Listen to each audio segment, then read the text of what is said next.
Praise the lord. సహోదరుడు భక్సింగ్ గారి అనుభవములు దేవుడు తనకు బయలుపరిచిన దైవ మర్మములు. యథార్థవంతునికి యెహోవా ఏర్పాటు ఆశ్రయదుర్గము. సామెతల గ్రంథం 10:29 దానియేలు శత్రువులు రాజు ఎదుటకు వచ్చి ఈ విధముగా మనవి చేసిరి, రాజా, నీవు ఉత్తముడవు, నీ వంటి రాజును మేము ఎక్కడనూ చూడలేదు. ఇది నిజముగా అద్భుతము.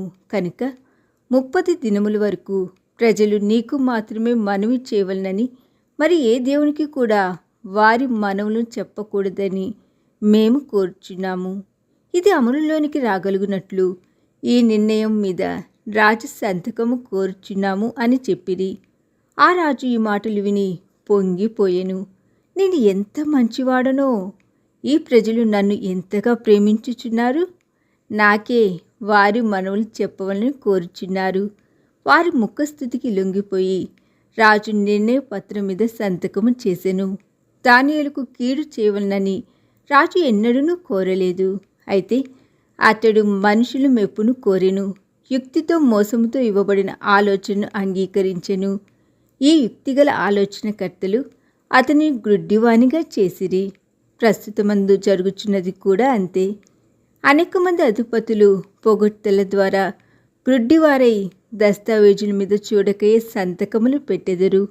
దేశమునకు హానికరమైన శాసనములు అట్లు అమలులోనికి తేబడెను.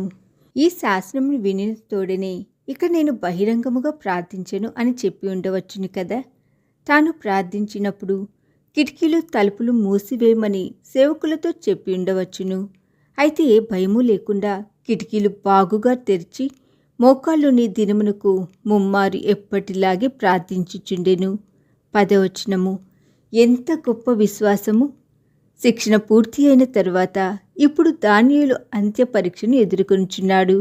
ఒకవైపు రాజశాసనమును 30 దినముల వరకు రాజైన దర్యావేషుకు తప్ప మరి ఎవరికి ప్రార్థన చేయకూడదు.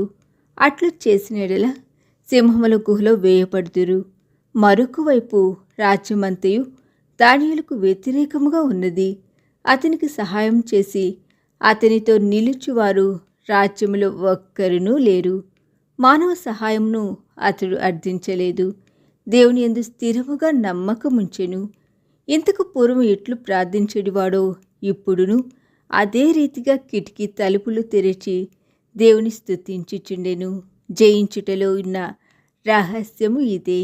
ప్రభును స్తుతించి ఆయనకు కృతజ్ఞత చెల్లించుటకు నేర్చుకొనుము. శత్రువు నీకు విరోధముగా పనిచేయుచున్నను నీ మనసులోనికి ఏ సందేహమును భయమును ప్రవేశించనీయకము.